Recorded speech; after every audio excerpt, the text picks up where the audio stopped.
as the CEO of a publisher that's now going to engage with Facebook in this new tab, what do you think of it? Quite exaggerated. What is it, number one? Nano Banana? That's the one that's number one?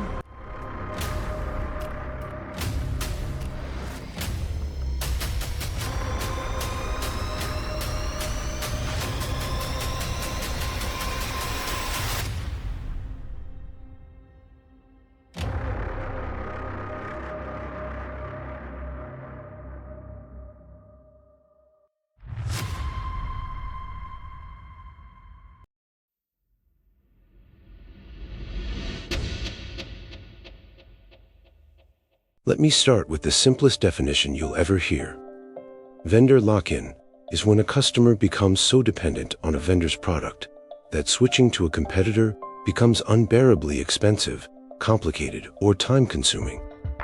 But that definition is boring. Let me show you what it actually feels like. Imagine you're the CTO of a mid-sized company. 3 years ago, you migrated your entire infrastructure to Amazon Web Services, AWS. You chose it because it was cheaper than building in-house, easier than Azure, and everyone was using it. 3 years. That's 1,095 days of data being fed into AWS systems. You've integrated AWS Lambda for your backend functions. You've set up a complex web of microservices. Your engineers have written custom code that talks to AWS APIs. You're storing customer data in AWS databases. Everything runs on AWS.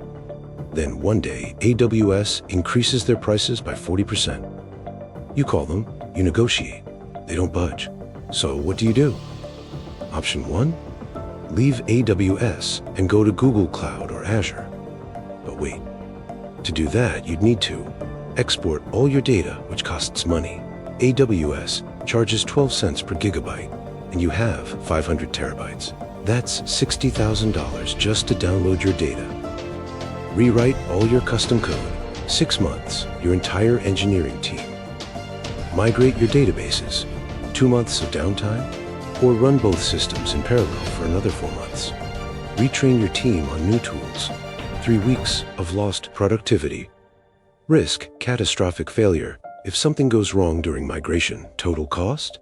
$2 million. 9 months. The risk of your entire system crashing. Option 2? Bite the bullet and pay AWS 40% more. If you're paying $500,000 per month, that's an extra $200,000 every single month. But it's cheaper than option 1, right? That's vendor login. It doesn't feel like prison because there are no bars. You're just stuck because freedom costs more than captivity. Now, vendor lock-in doesn't happen randomly. It happens through 3 specific mechanisms.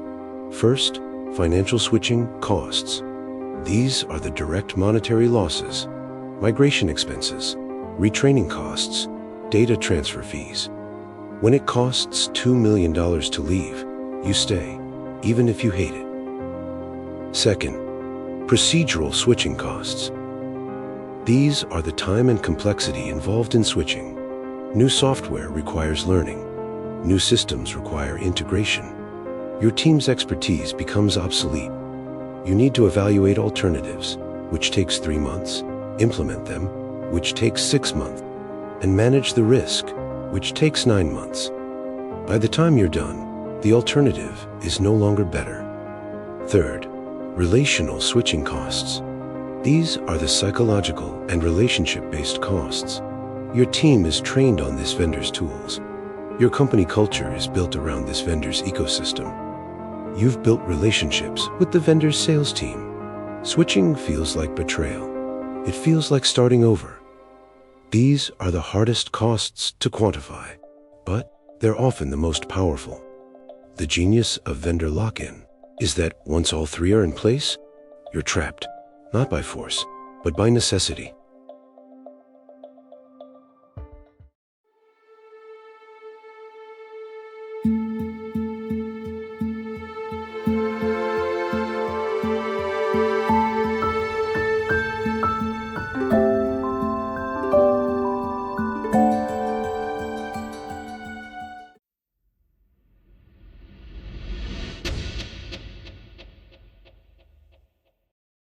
Two Stanford PhD students named Larry Page and Sergey Brin created Google.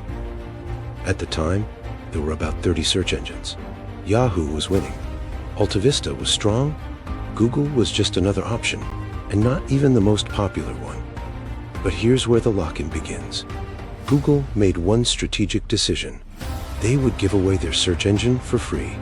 No subscription, no payment, just free. Why would they do that? Because they understood something that nobody else did at the time. When you use Google search, you're not just searching. You're feeding Google data. You're telling them what you want, what you're interested in, what you're afraid of, what you're planning to buy. One search is worthless. 1 million searches are a data point. 1 billion searches are a map of human desire.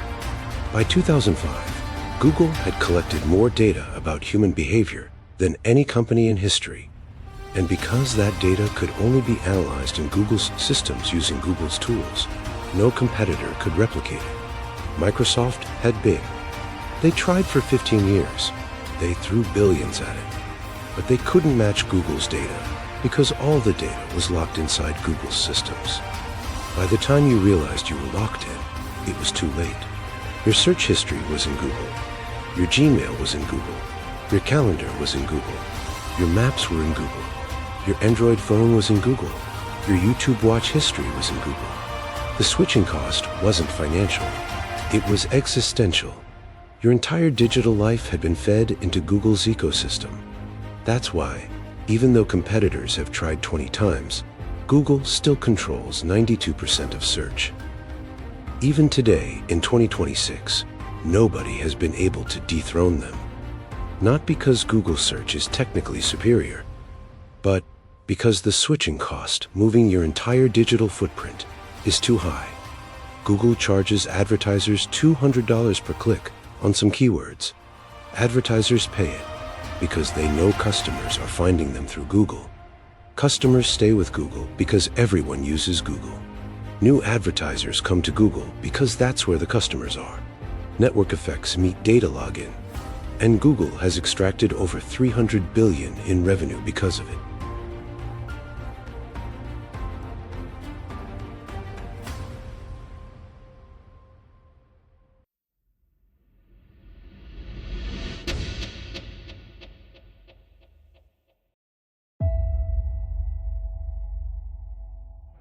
Netflix didn't invent streaming. They invented login through content.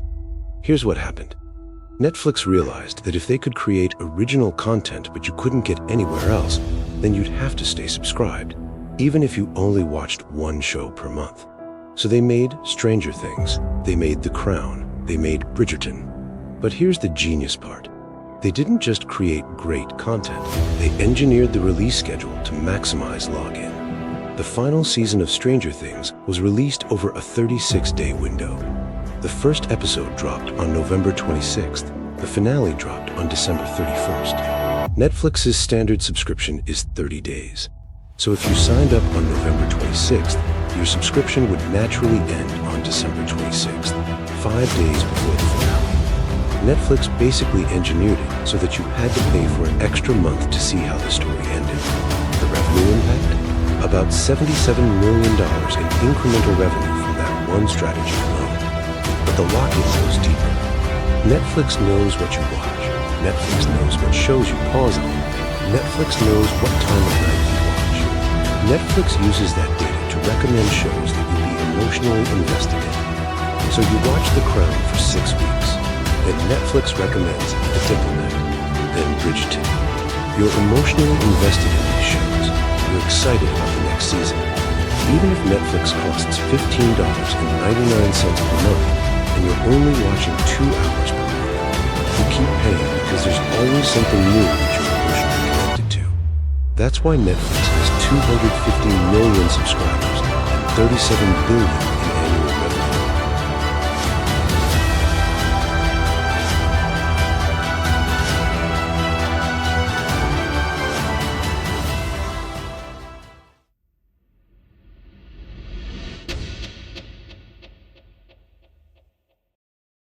Okay, So now you understand how the biggest companies in the world use lock-in to become untouchable.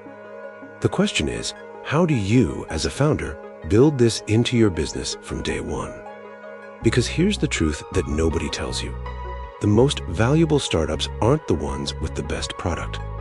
They're the ones with the strongest lock-in. Let me show you how to build network effects into your startup. The simplest form of login is a network effect. This is where every new user makes the product more valuable for existing users. LinkedIn is the canonical example. If you're job hunting, you could use LinkedIn, or you could just email your friends. But if everyone in your industry is on LinkedIn, then you have to be on LinkedIn, because that's where the opportunities are. Here's how to build network effects into your startup. Step 1. Think about two types of users. For LinkedIn, it's job seekers and employers. For Uber, it's riders and drivers. For TikTok, it's creators and viewers. Step 2. Make the product more valuable as each side grows. More drivers on Uber equals faster pickups for riders. More employers on LinkedIn equals better job opportunities for job seekers. Step 3. Make it really hard to leave. If you stop using LinkedIn, you lose access to your network. If you leave Uber, you can't hail a ride. If you quit TikTok, you lose your audience. But here's the catch. Network effects are brutally hard to get started. In the early days, your product is worthless because you don't have a network. So you need to solve the cold start problem. PayPal's approach. Pay users to join. Give $5 to new signups and $5 to refers. It costs money up front, but once the network hits critical mass, it becomes self-sustaining. LinkedIn's approach. Seed the network manually. Have your employees manually add connections to make the platform look vibrant, even when it has few users. Facebook's approach. Start in a single location, college campuses, where density is high. Once everyone at Harvard is on Facebook, expansion is inevitable. The key insight. You don't need global scale. You need local density.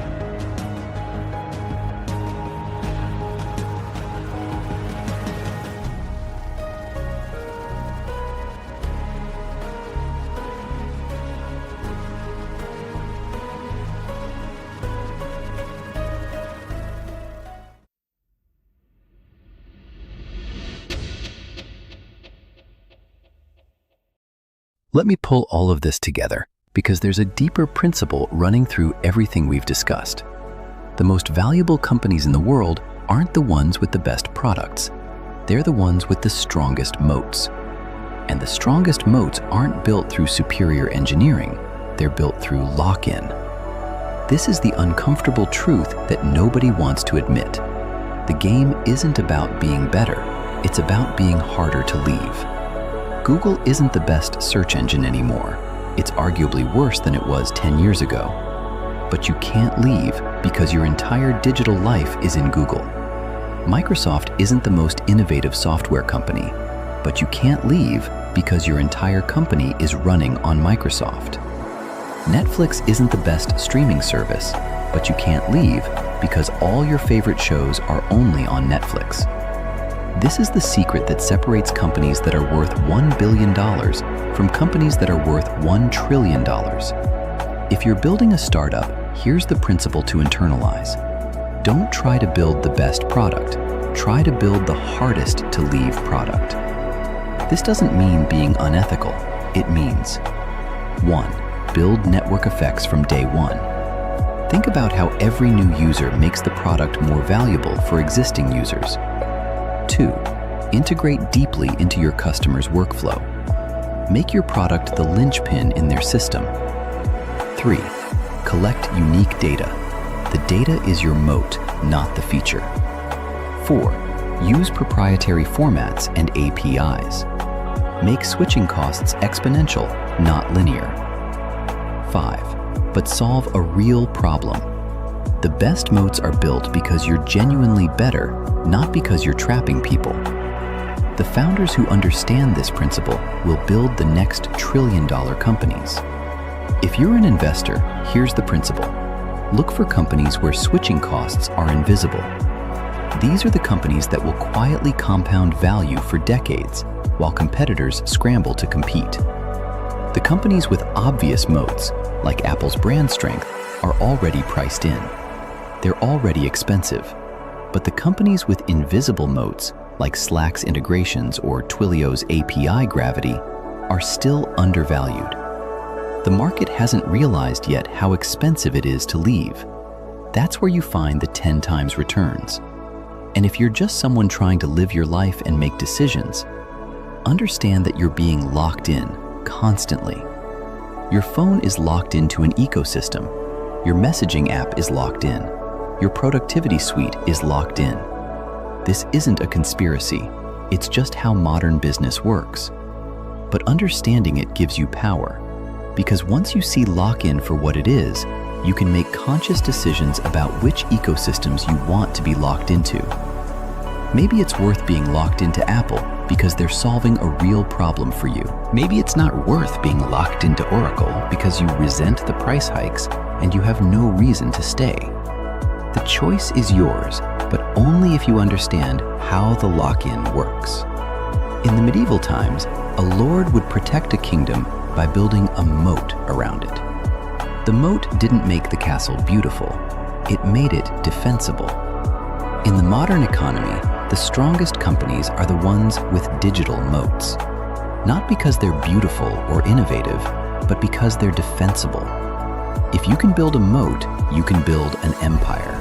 And now you know exactly how to do it. The rest is execution.